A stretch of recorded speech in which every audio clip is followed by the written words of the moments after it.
temos entradas, né, específicas dentro de cada um dos artigos, de modo que quem está participando pode sugerir alterações, tanto de supressão quanto de alteração de texto dentro da própria minuta. E, bom, agora então eu convido o Kazu Nakano, diretor do Departamento de Urbanismo, para compor a mesa, e vamos fazer então começar a... Eu queria pedir, por favor, para o Jonas e o Carlos trazerem já as primeiras inscrições para a gente começar o debate.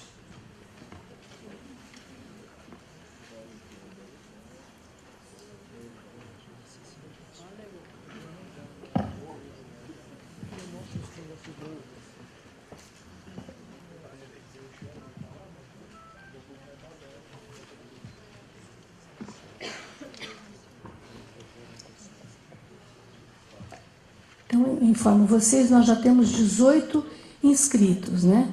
Nós, pelos nossos cálculos, a gente poderia chegar até, com certeza, até 20 inscrições, mas, de acordo com o tempo que as pessoas consumirem de fala, talvez haja a possibilidade de a gente ampliar isso um pouco mais. Então, a primeira pessoa que eu peço... já deu 20 pessoas, então as 20 primeiras já estão inscritas. Depois a gente avalia, então, se a gente consegue abrir mais inscrições. Então, Adalberto Maluf, por favor, o primeiro. Em seguida, Sueli Mandembal, tá certo, Sueli? Obrigada. Em seguida, Arlindo Amaro. Senhora Adalberto. Eu peço desculpa que vocês se identifiquem de onde vocês são, porque a audiência está sendo gravada. Só tem que... Bem, boa noite a todos. Meu nome é Adalberto, eu sou da Universidade de São Paulo e diretor da rede C40, que é uma rede que representa grandes cidades no mundo.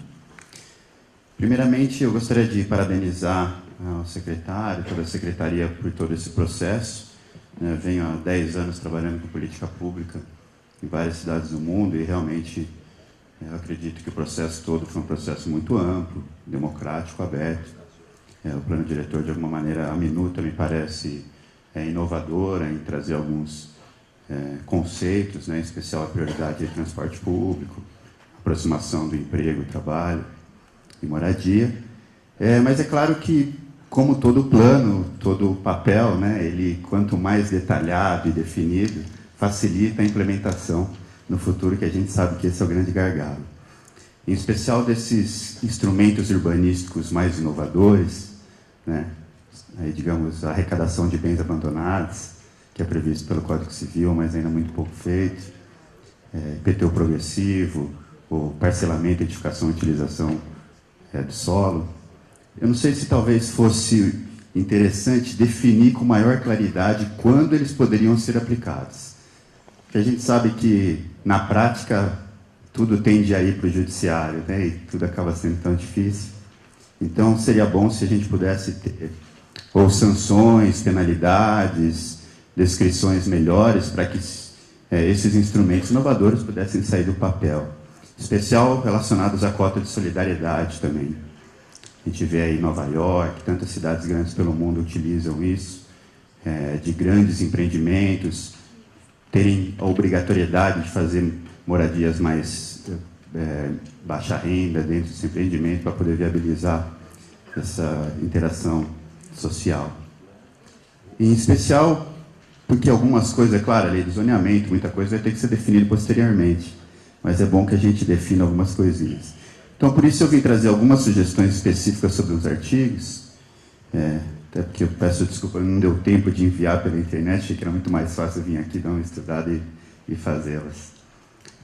No artigo 60 da Zona Especial de Desenvolvimento Econômico, né, que é onde começa do 3 que a gente está em discussão hoje, acho que talvez fosse legal ter um inciso 4 que pudesse, entre seus objetivos específicos, permitir que esse instrumento fosse utilizado para fomentar indústrias de produtos e serviços que promovam a sustentabilidade. A gente sabe no estado de São Paulo a dificuldade que é para ter isenções fiscais, mas não necessariamente o tema das isenções, mas, em especial, incentivos para criar talentos, atrair empresas, gerar inovação, que isso, de alguma maneira, estiver explicitado na lei, de alguma maneira, eu acho que facilita.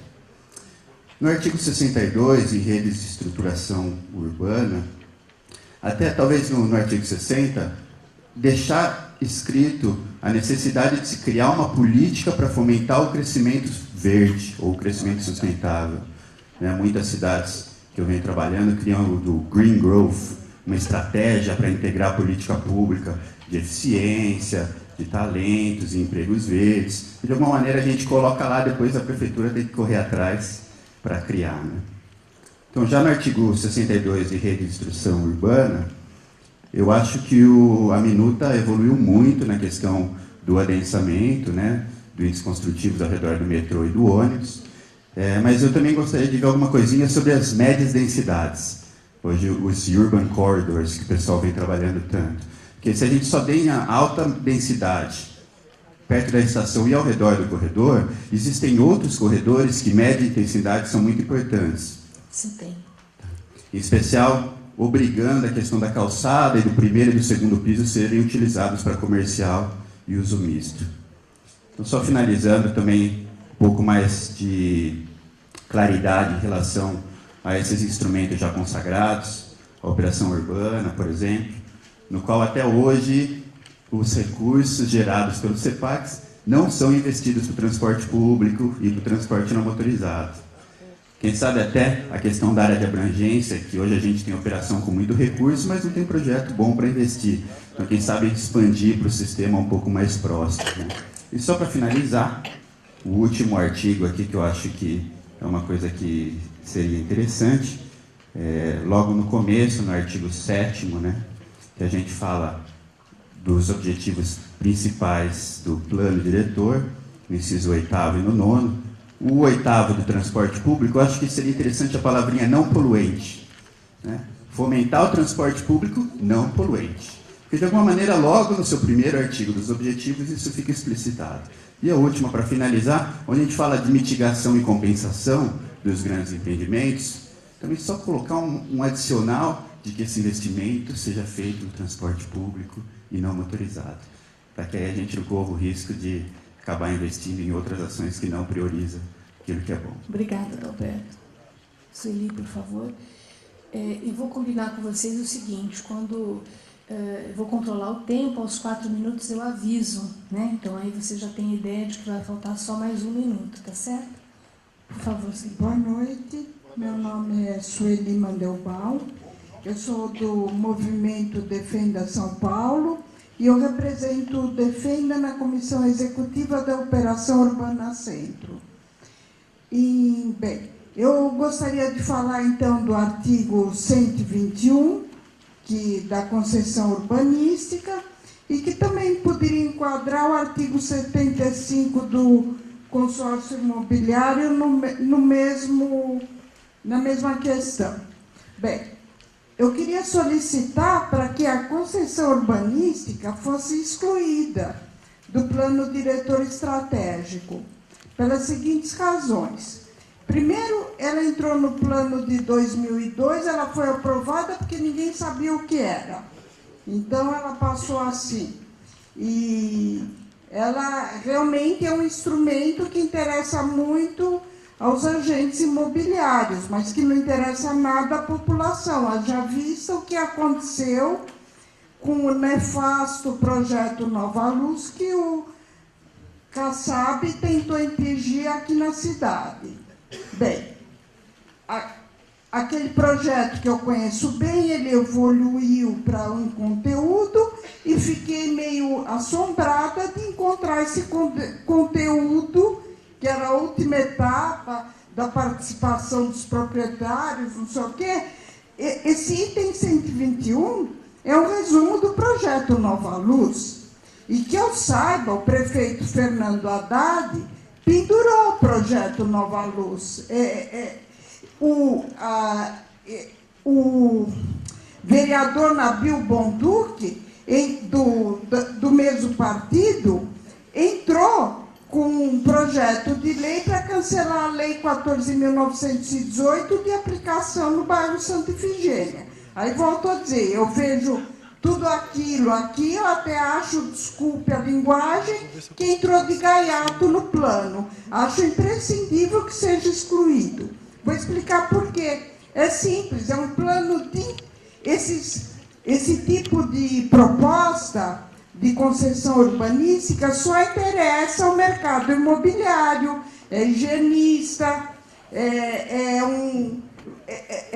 um confisco de postos de trabalho, de moradias, de propriedades, de fundos de comércio, de todo mundo, para o mercado imobiliário lucrar em cima. Então, veja, a gente precisa, nesse plano, voltar o foco para o cidadão paulistano, seja lá quem ele for, o morador, o trabalhador, todas as classificações que a gente possa encontrar das pessoas. E o mercado imobiliário, ele só tem que simplesmente se adequar ao plano diretor e pronto. Aliás, falta muito terreno em São Paulo e ele tem todo o interesse em fazer HIS, HMP, é só não dar essas aberturas de confiscar todos os paulistanos. Por favor, retirem tudo isso. Obrigada. Obrigada. Senhor Arlindo Amaro e logo em seguida, senhor Fábio Siqueira.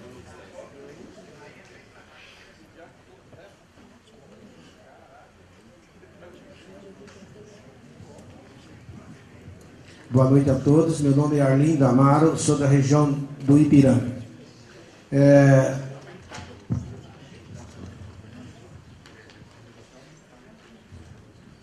E o que já foi colocado aqui desde as primeiras reuniões, inclusive nas propostas da subprefeitura, o que eu tenho observado é que as propostas colocadas até no próprio jornal dessa segunda revisão do plano, a devolutiva, que como está sendo chamada, eu vejo que essa devolutiva ela seria uma devolutiva do ano 2002, que a proposta, então, da prefeita Marta, no plano diretor, pouca coisa se altera no que se está se mostrando hoje, né?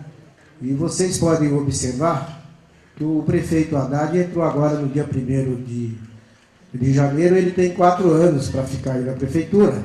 Se nós fizermos uma continha rápida de 4 anos, 365 dias, vezes 4, nós vamos ter apenas 1.465 dias, a 1.500 dias que o prefeito vai ficar aí na prefeitura. Caso ele seja reeleito, o plano diretor prossegue com essa direção, com essa meta, com essa opinião que está sendo colocada pela mesa, de uma revisão quase nula, porque tudo que se foi colocado no plano diretor de 2002 é basicamente tudo que está se falando aqui agora. Então, acho que deveria ser feito o seguinte, ver o que não foi feito no plano diretor das propostas da subprefeitura, das propostas do plano diretor estratégico, para se depois fazer uma revisão. Gente, o que se foi feito do plano diretor de 2002 até agora? A cidade de São Paulo, em 2002, nós tínhamos apenas 9 milhões de pessoas. Hoje se fala São Paulo com 11 milhões e meio. Pega 11 milhões e meio, multiplica por 3. São 45 milhões de problemas na cidade de São Paulo. Um prefeito que já está na prefeitura hoje com 240 dias trabalhados, menos 1.500 dias, nós vamos ter o quê? 1.200 dias aí para ele trabalhar. O que se vai fazer dessas propostas? Eventualmente, na virada de 2016, vem um outro prefeito com outras propostas, e essas propostas ficarão todas no papel. Nós vamos ter que tomar muito cuidado em relação a isso, é ver o que já foi feito, que a cidade, todos nós estamos vendo, que está cada vez pior. Não existe melhoria. E propostas têm que ser executadas. O planejamento é o quê? É fazer com que a cidade se resolva, ou então se coloca na Câmara Municipal a responsabilidade fiscal do prefeito daquilo que ele propõe. Propõe, mas não se faz. Na administração passada, se falava do futuro para 2040. Em 2040, gente, um pouco longe. Vamos fazer proposta agora para 2015 e 2016. Muito obrigado. Obrigada, senhor Lindo. Senhor Fábio Siqueira. Em seguida, o senhor Mário Bortotto.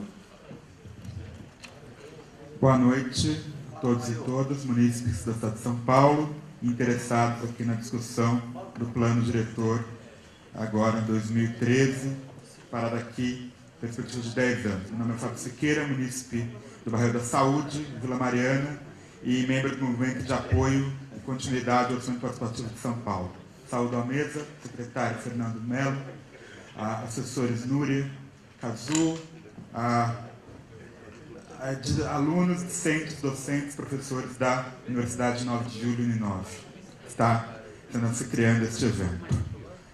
Realmente tem algumas considerações importantes. Observo com alguma estranheza que, principalmente na parte do quesito participação, não foram recepcionados as demandas populares das oficinas. Na apresentação passada, o tema 12, que é o tema da participação, foi mostrado, foi o quarto mais demandado em todas as 31 prefeituras, embora sendo apenas um tema dentre 12.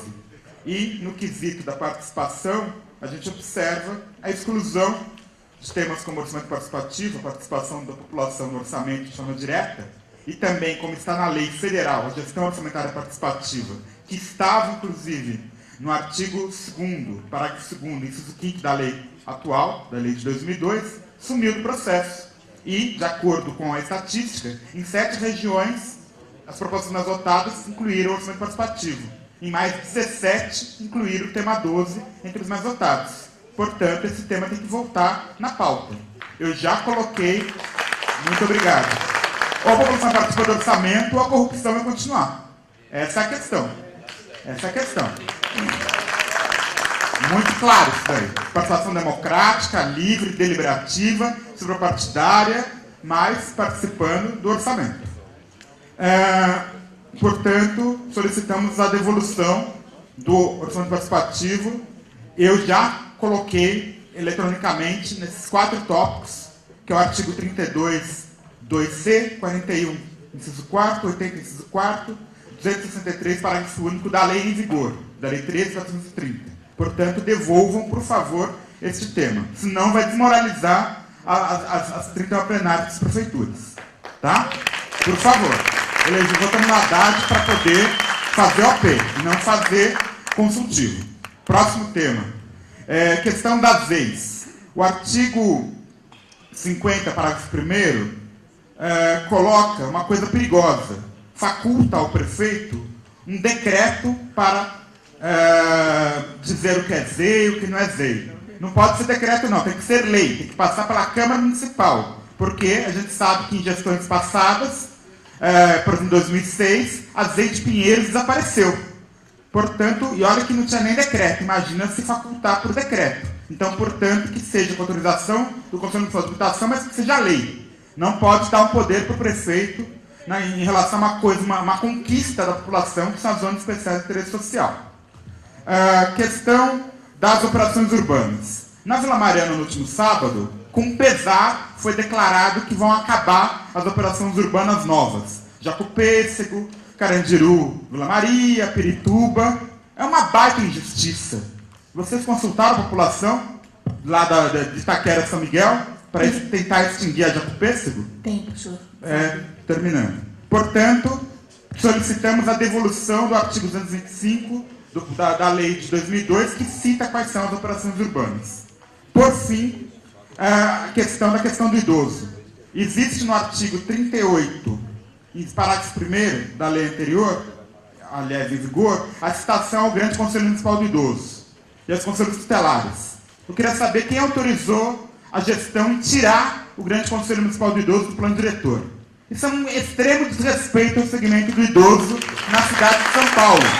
Chega que no plano de metas preferiram militar operação delegada a idoso. Foi corrigido, mas deu problema na LDO do ano que vem. Portanto, devolvam, por favor, o Grande Conselho Municipal do Idoso, o Conselho das Pessoas com Deficiência, conselhos tutelares. Se vocês citam CADES, o Conselho de Habitação, o Conselho de Política Urbana, devolvam o Grande Conselho de Idoso e os outros conselhos de segmentos. Por favor, vamos respeitar o idoso, a terceira idade, que tanto construiu a cidade de São Paulo e vai construir por muito tempo, com certeza. Conclua. E por terminar, pela conclusão, o tópico relacionado ao detalhamento do... a questão da cultura. Questão do patrimônio cultural, que é o artigo 88.990 do PDE, em vigor 2002, que desapareceu. Até quando monumentos históricos de São Paulo, como o Menor Del Pique, vão desaparecer da cidade? Portanto, vamos colocar respeito ao plano, ao monumento, ao patrimônio artístico e cultural da cidade de São Paulo, e que tem que ter mais declarado, inclusive também ampliação das bibliotecas. Então, tudo isso, a cultura tem que voltar ao plano diretor, que não está ainda nessa minuta. Muito obrigado. Senhor Mário, por favor. Na sequência, o senhor Fábio Araújo Pereira. Boa noite a todos e todas. Eu quero fazer duas considerações a respeito da participação. A senhora disse que no plano diretor, agora no minuto, está previsto a formação da população com relação às questões de política urbana. Por que já não se fez isto antes de começar o processo para debater a minuta do plano diretor? Se a gente tivesse feito isso há 3 meses atrás, a população que viria aqui estaria muito melhor preparada para debater esses temas. Então, acho que passou um pouquinho do tempo. É importante essa proposta continuar na minuta, mas ela poderia ter sido feita já na prática para a gente acelerar esse processo. E a outra coisa sobre participação popular, se eu não me engano, no plano, na minuta, ela fala dos conselhos participativos e que é importante a população ter esse instrumento para participar na cidade de São Paulo, e fala em participação deliberativa. No entanto, o conselho participativo que a gente vai acontecer agora até dezembro, ele é consultivo. Então, por quê? Na minuta fala em deliberativo e o que vai acontecer é consultivo. Então, são duas questões em relação à participação. A terceira consideração é, assim, eu gostaria que o secretário ratificasse uma fala que o Cazu fez na devolutiva da região de Perus, na Zona Norte, com relação ao lixão, ao aterro sanitário, que está previsto aqui, que nós tivemos uma surpresa lá em Perus, quando apareceu um pontinho no mapa aqui, que o plano diretor prevê mais um aterro sanitário lá para nós. Perus está presente aqui, ó, e veio reivindicar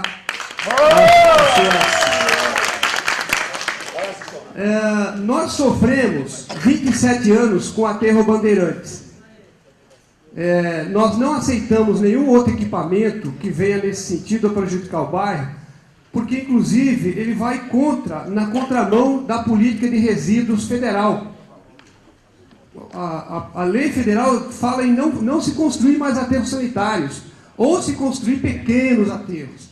E a gente sabe que lá, a gente passou 27 anos muito próximo do lixo, e na mesma área que uma empresa particular, em 2002, tentou licenciar esse aterro sanitário, que é uma área onde aponta o mapa aqui, dá melhoramentos, hoje apresenta esse pontinho vermelho aqui, ó, que a gente está muito preocupado. Então, eu gostaria, o Cazu disse que isso aqui está errado no mapa, e então eu queria que o secretário ratificasse essa coisa, esse erro. E para encerrar, além dessa área ser uma área de manancial, de várzea, ela está muito próximo de um bem tombado, que é a estrada de ferro Perus-Pirapora, que nós estamos tentando rearticular para fins de ecoturismo. E além de que essa área está próxima 1.000 metros do antigo aterro Bandeirantes. Conclua, por favor, senhor. E para concluir, eu só quero entregar, como o tempo é muito curto, eu quero entregar essas propostas, são pontos das macro-áreas que eu quero que a proposta é acrescentar para a macro-área de preservação ambiental que não contempla esses instrumentos aqui. Obrigada. Fábio, por favor.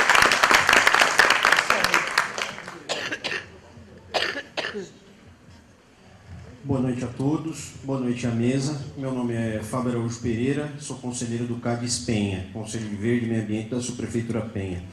Bom, eu fiz aqui alguns apontamentos, né, basicamente sobre os temas que foram colocados aqui, mas vou retomar o título 2, que segundo a mesa, foi discutido na audiência passada.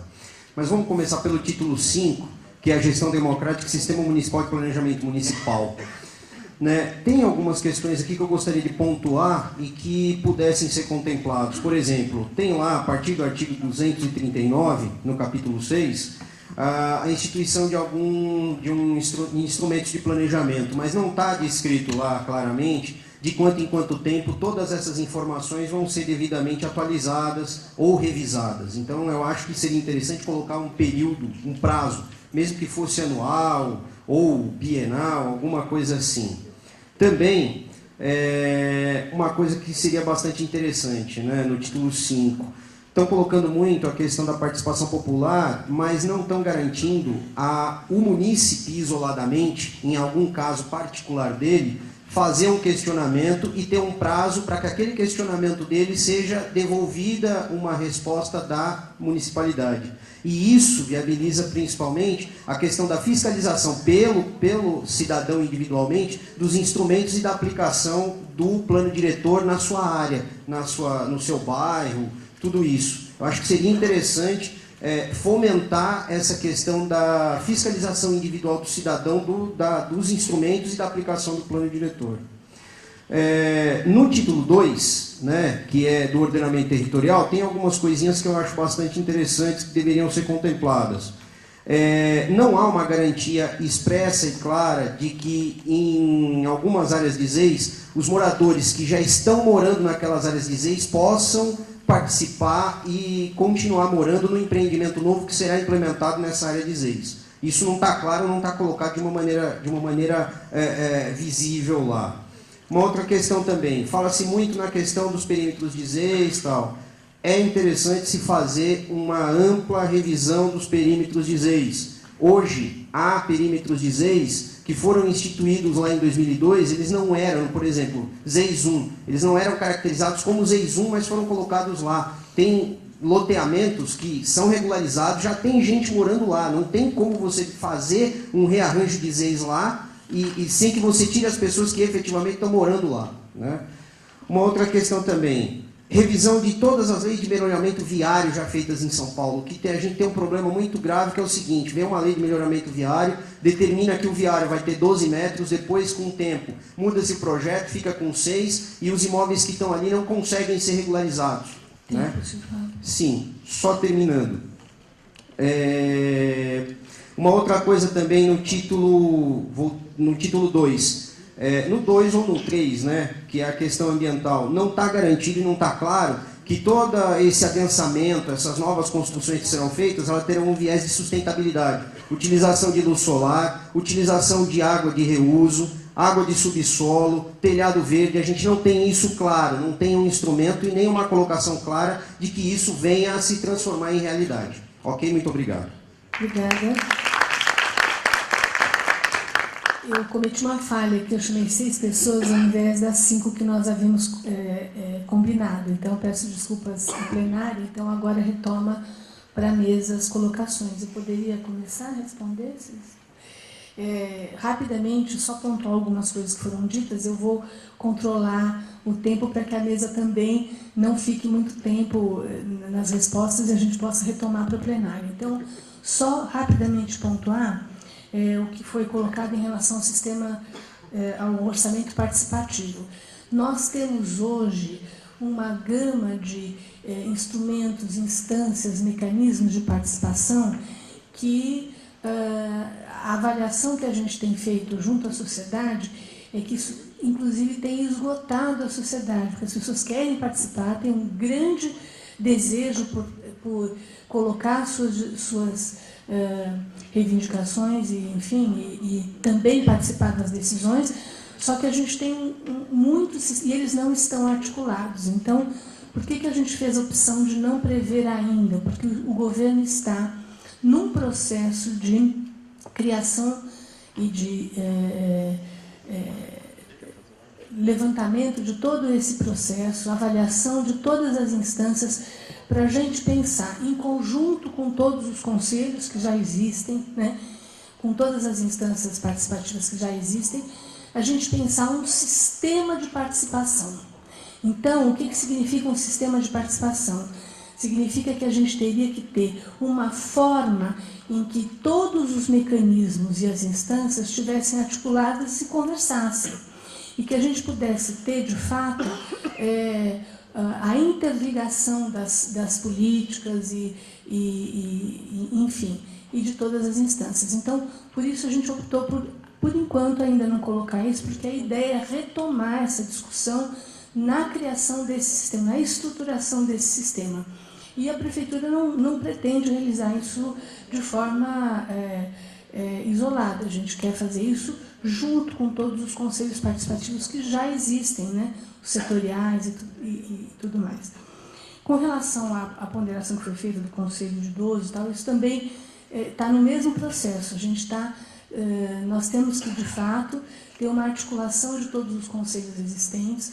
Nós fizemos referência a alguns deles, o senhor Fábio tem razão, alguns deles foram colocados, os outros não. Nós vamos pensar um pouco melhor se devemos, então, já deixar claro, mas a expectativa e a nossa intenção, de fato, é criar esse sistema. Portanto, que todos os conselhos estejam articulados, né? Que haja troca de informações e que haja alimentação recíproca. Quem está hoje no conselho do idoso ou da saúde possa também alimentar as discussões que estão sendo feitas no Conselho de Habitação ou no Conselho de Política Urbana. Então, essa é a intenção e que tem que ficar mais expressa também. Talvez a gente precisasse melhorar a redação para isso ficar expresso. Com relação ao processo de formação, é uma inovação, né? A Prefeitura não tem esses processos formativos. Isso também veio, né, como